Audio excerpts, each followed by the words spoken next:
This is Dean coming by way of Grace Life Church on Wednesday evening. And so I'm going to do a 4-week series the month of August. And we're going to be traveling around some different areas, some different subjects. But it'll all wind in to one. It'll all wind in together and hopefully make sense. And hopefully you'll be blessed by it. And so tonight, I just want to get right into it because I don't want to keep you long. We're going to go for about 20 minutes or so. I'm going to try to keep the length at about that time for all these Wednesday nights. And so the title of this message tonight is Climb That Tree. Climb that tree. You're looking at me and you're going, what in the world is he talking about? Well, I think some of you know that you remember somebody who had to climb a tree to get to Jesus, and that was Zacchaeus. So I want to talk about Zacchaeus tonight, some things he went through, and how some of those things relate to our Christian life. And so I'm going to start reading in Luke chapter 19. It says, then Jesus entered, and notice it says that he passed through Jericho. So Jesus was passing through Jericho. Keep that in mind. Now behold, there was a man named Zacchaeus who was a chief tax collector, and the Bible says he was very rich. And he sought to see who Jesus was. That's also very important. But he couldn't because of the crowd, for he was of short stature. He was just a really short guy. So he ran ahead, climbed up into a tree to see Jesus, for he was going to pass by that way. So I want to stop right there. I want you to notice again how it says that Jesus was passing by. Zacchaeus heard about it, and so he wanted to go find out who Jesus was. Now, what I love about this is in our day and age, under the New Covenant, under the New Testament, under the blood of Jesus, we can be so thankful that we don't have to wait for Jesus to pass by. We don't have to is God going to show up again in my life?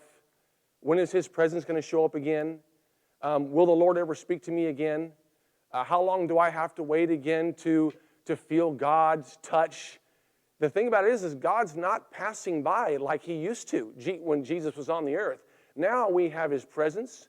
We have His Holy Spirit. He says, I will be with you always. I will never leave you. I will never forsake you. So His presence, you and I have access to 24/7. You wake up in the middle of the night and you want access to His presence, all you have to do is call upon Him. Now, I say this and it might seem a little bit sarcastic, but I don't mean it that way. But sometimes people are thinking, when is God going to visit me again? When is He going to pass by again? But I think Jesus is saying this because He says He's with us always. I think He's the one saying, I'm waiting for you to pass by. I'm waiting for you to show up. God is always with us. He's waiting for us to come into His presence. He's waiting for us to call out to Him. He's waiting for us to worship Him, and therefore He can move. Therefore He can do wonderful things. Therefore He can visit us. So He's waiting for us to make a move because He made the move. But back here, they were waiting. And Zacchaeus is waiting for him to pass by. And so he's short. He can't get to him because there's so many people, and Jesus, He just grew enormous crowds. He drew enormous crowds. And so Zacchaeus could have given up right there, but he didn't. Keep in mind, Zacchaeus was not a Christian. He wasn't saved. And so, but he wanted to know who Jesus was. He was determined. He had heard good things about Him. And so what does he do? He takes off, and supposedly he was pretty fast. A lot of times short people are fast. And he ran ahead of the crowd, and the Bible says that he climbed up into a sycamore tree. Now, I want to back up for just a minute. Just a minute ago, I said that we don't have to wait for Jesus to pass by. Zacchaeus did. He was waiting for Jesus to pass by. I want to tell you about someone else who does not have to wait for Jesus to pass by, and that's the sinner. Who is the sinner? Well, what I mean by that is I don't mean a person that sins. I mean the person that has never accepted Jesus Christ as Lord. They've never called upon Him. They've never said, Jesus, come into my heart. The sinner also does not, or the unsaved, still does not have to wait for Jesus to pass by.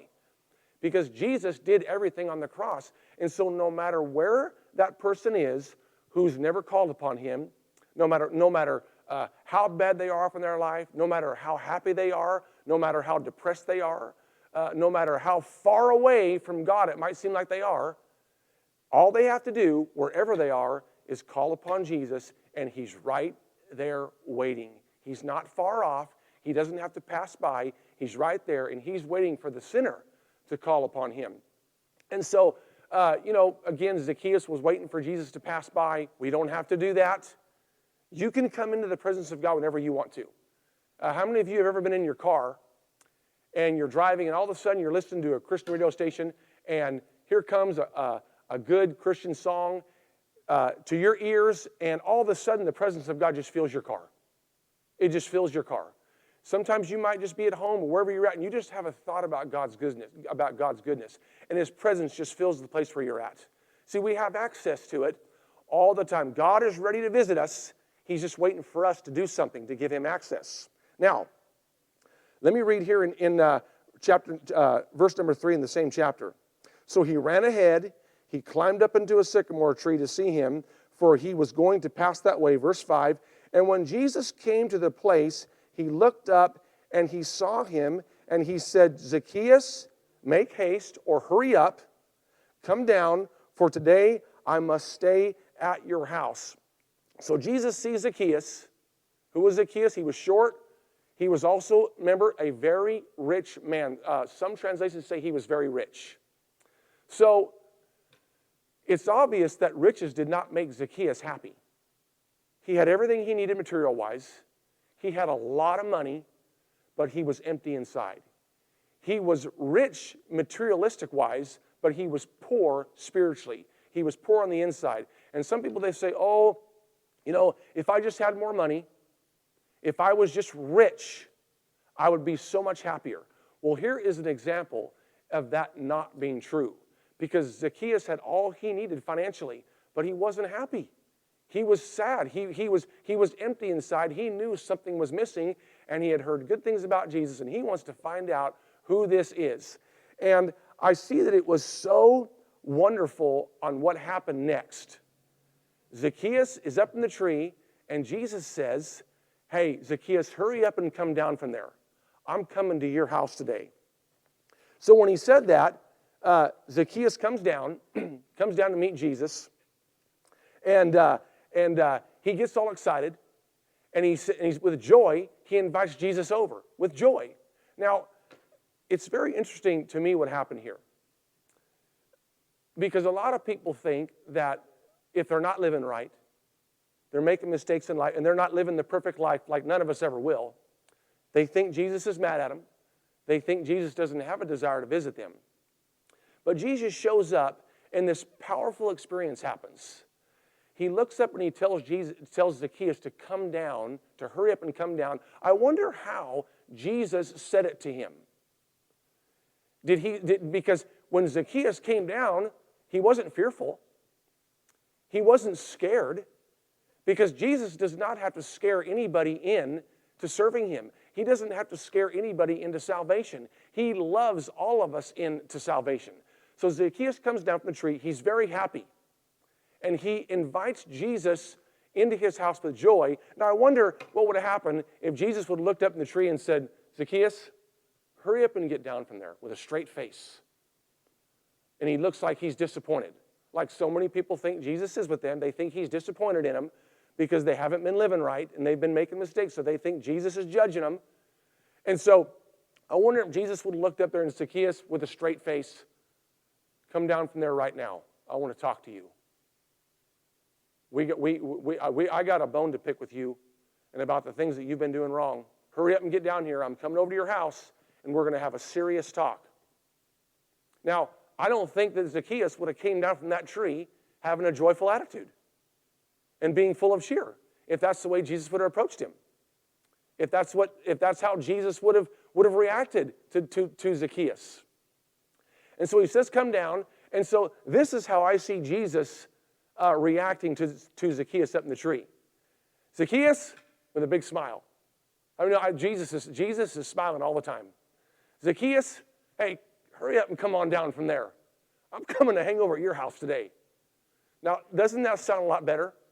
And Zacchaeus, he hears that, and I'll bet Jesus' smile and his voice was so radiant and so beautiful, and it's so drawing and so attractive the way he spoke to Zacchaeus, not with a judgmental voice, but with a loving voice. I think about the Apostle Paul when Jesus appeared to him on the road to Damascus.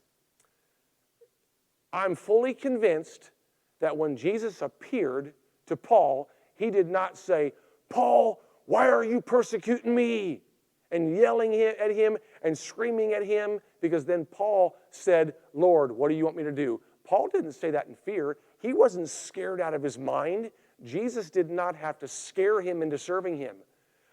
I am convinced that when Jesus said, "Paul, why are you persecuting me?" he said it with such love and such compassion that it moved Paul in such a way that he accepted Jesus right there so quickly, not because he was feared into it, but because he was loved into it. I'll bet Jesus' voice was so wonderful. It was probably just such an inviting voice, not a voice of fear, that it just touched Paul's heart to where he just attached himself to Jesus so quickly. I mean, if Jesus was always harsh on us and yelling at us and screaming at us, well, that's not going to make us want to serve him. That's not going to make us want to go to church. That's not going to draw us to him. But what draws us to him? Those promptings of love. Those still small voices of "I love you. I'm not holding anything against you. Hey, I want to visit you today. I want to fellowship with you today." And he's saying all of it with a smile. And I'll bet Jesus had the biggest smile on his face when he said, "Zacchaeus, come on down from there." And therefore, Zacchaeus was so happy. He was so joyful, he accepted him with joy. And I want you to notice what happened here next. Now, this is very important. After Zacchaeus comes down, he welcomes him into his house. And so it says here, so he hurried up and he came down and received Jesus joyfully. And when they saw it, they all complained. These are your spiritual people, your over-religious people, saying, "He has gone to be a guest with a man who is a sinner." Well, if we're going to call anybody a sinner, they were the real sinners. But see, God loved them too, but they were judgmental. How can he hang around with him? And God is out to love everybody. He wants to bring everybody to salvation, even the worst sinner that any of us can think of. And it says here that when he saw it, they all complained. Verse number 8, then Zacchaeus stood and said to the Lord, "Lord, look." Now, one translation says, "I will begin giving half of my goods to the poor." So Zacchaeus never did this before. He comes in to the presence of God, and he changes just like that. That quickly. His actions, his attitude, his choices, he went from being what people might call a bad person to a good person instantly. Why is that? Because he was feared into it? Because he was scared into it? No. He comes up, he sees Jesus so loving and so wonderful, so inviting, and he goes, "Jesus, from now on, I'm giving half my goods to the poor." Isn't that when you get around the presence of God, you watch your choices change. Your attitude will change. Your demeanor will change. Everything about you will change when you get into the presence of God and spend time with him. And when Zacchaeus came down from the tree, he came and he got close to Jesus. So you get close to Jesus, you get in his presence, you watch what happens, and look what happened here. This is living proof of it. Zacchaeus says, "I'm going to begin to give half of my goods to the poor." Because he felt something so good from the Lord. He felt compassion. He felt forgiveness. And it changed him. And then he goes on to say this, another part of him that changed. He said, "And if I've taken anything away from anybody, or if I've cheated anyone by false accusation, I restore to them 4 times. So his whole life was changed in a mere second, a mere moment, because of the love that Jesus showed him in just a matter of minutes. He comes down and he goes, I'm giving everything that," because he was very rich. "I'm giving everything, half of all I have to the poor, and I'm going to restore back to those I've cheated 4 times over." And so someone might say, I just wish I could do better. I just wish I could change my ways. I wish I could overcome these habits. I wish I could just love people more and stop making such bad choices in my life. If you really want to change habits and you want to change your ways, and you want to make better choices, you want to make good choices instead of bad choices, then I'm going to tell you how to do it. Just like Zacchaeus right here, get close to Jesus. Just get close to Jesus. Jesus is always telling us, come to me. What if Zacchaeus would have stayed up in the tree?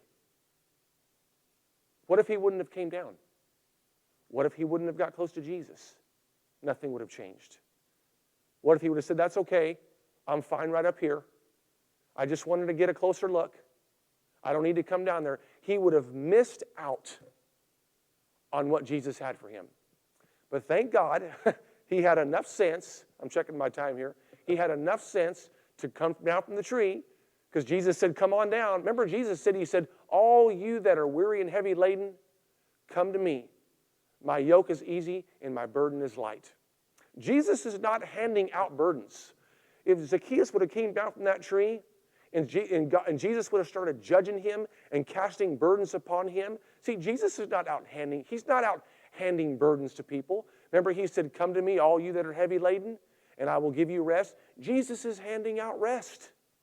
Not burdens, not fear, not weights. He's handing out rest to people, to all that will come to him. And I'm so happy in this story that Zacchaeus came down from the tree, because now we're still talking about it to this day, the wonderful testimony that happened to Zacchaeus. So he comes down, his life is changed, and Jesus goes over to his house, and after Zacchaeus said, he says, I'm going to give half to the poor, I'm going to pay people back from what I've taken from them. Jesus said, surely this day salvation has come to your house. When you get saved and you come into the presence of God, people will notice a difference in you. They will notice a change in you. And I'll tell you who else will notice a change in you. You will. You will notice a change in you when you spend time with Jesus. Because you cannot go into the presence of God. I mean, Moses went into the presence of God and his hair turned white. I mean, there was a physical appearance that took place. Now, I'm not saying if you come into God's presence and if you're bald, your hair is going to start growing. What I'm saying is stuff happens when you come in to the presence of Jesus. I got Elijah here laughing, so thank goodness that helps me a little bit. So when you come into, so you will notice a change in your life, in your countenance. Some of you, it's just been a long time since you've smiled and since you've laughed. And you want to start smiling again, you want to start laughing again, you want to feel joy again, then come close to Jesus. Get into his word. Can I just say this? Come back to church. Some of you haven't been in church for a while, and you're missing out. You're missing out on some good things here in church. You're missing out on good worship. You're missing out on good preaching by Pastor Fred, preaching the word with the anointing following it. You're missing out on some good things. Now, let me just say this. Let me back up. Thank God again that Zacchaeus pushed through. He didn't let his height get in the way. He didn't let the crowd get in the way. He climbed that tree. So some of you might say, you know what, Dean? You're right. I need to get back to church. I need to get around the presence of God. Well, that's a great start. You can get around the presence of God right in your own home. You can get in the Word. You can turn some good anointed music on and get right in the presence of God. But let me talk about just for a moment before I end this about coming back to church. Boy, time is flying. About coming to church, either back to church or maybe more consistently. Let's just say you make a decision. I'm going to start going back to church. You can probably plan on this on some things getting in the way, like Zacchaeus. He wanted to see who Jesus was, and the crowd got in the way. It seemed like his height got in the way. So some things may get in the way. Oh, maybe something comes up with work. Or, you know what? I want to go back to church, but it's football season. It's hunting season. Those are called things getting in the way. Those are called, I guess we could say, crowds trying to get in your way and keep you from coming to church. And that may be the time where you have to climb that tree. Climb that tree and get over those things. You know, well, I've had a long week and I'm really tired. These things come, you know, I'm having just some financial stress right now on my life. and I just don't want to be in church feeling this way. That's the most important time to be in church. When you're feeling stressed, whether you're feeling good or feeling bad, we need to be here. But if you're feeling stressed, you're feeling financial pressure, you're feeling things getting in the way, maybe your marriage is not going well, things are going bad at work, you're having tests and trials on every side, that's the best time to get in church. That's the best time to climb that tree and say, there's a crowd in my way, and I'm not going to let that crowd stop me from getting into the presence of God and getting into church and getting around good worship and getting around good people and things like that. And I can guarantee you this, you come into God's presence, He's going to be smiling. He's not going to be frowning. Let me give you an example. Those of you that have been here for a while, or maybe you're new here, what do you think would happen if I'm going to close with this, if Pastor Fred and Cindy went around greeting visitors or greeting people that have been here with a frown? Hi, Dean. How's it going? Good to see you. Hey, Pastor. No smile. No greeting with compassion. What if Pastor Cindy's going around and greeting people and just, hi. Uh-huh. How are you, Pastor Cindy? Fine. I can guarantee you this, that our numbers would be way down. we would probably have an empty church. But they're walking around with a smile. They're greeting people with a smile. They've got now, hey, maybe they might even be going through something difficult in their life, but they're greeting us with a smile because they have the joy of the Lord inside of them. So they're walking around, they're greeting people with smiles, and you know what? People love it. People love that smile. If they're doing it, I can guarantee you Jesus is doing it because Jesus is living inside of them, and Jesus is the one that makes all of us smile. And so know this, Jesus is always smiling down on you. He's wanting to spend time with you. And real quick, one more scripture, Revelation chapter 3, it says, behold, I stand at the door and knock. He says, if anybody lets me in, I'll come in and we'll fellowship together. Jesus wants to come in. He wants to spend time with you and have good fellowship. Not bad fellowship. Can you just imagine Jesus knocking on your door and you open up the door and he's standing there with just a straight face? Not Jesus. You open up that door, he's going to be standing there smiling. He's going to say, hey, I want to come in. I want to spend some time with you. I want to have some good fellowship with you. I miss you. You see, he's not going to come in and sit down and, sit down. We got some things to talk about here. I'm not happy about some of the things you've been doing. You can always plan on having a good time, and I'll close with this, in the presence of God, in the presence of Jesus. So don't let anything get in your way. You believe in God for something. You're making a decision to come back to church. I'm going to start spending more time with the Lord. Just climb that. Don't let anything get in your way. Don't let the crowds get in your way. What I mean by the crowds is obstacles. I mean opposition. Get in His presence. Don't let anything stop you, and God will touch you, and you'll always walk out with a smile. We'll change our ways. We'll change our countenance. We'll start making good choices, better choices, and we'll be a wonderful testimony to others for Jesus. All right, well, I hope you enjoyed that. Hey, we're going to come back again next week, and we'll be talking about this same subject. God bless you. Good night for now.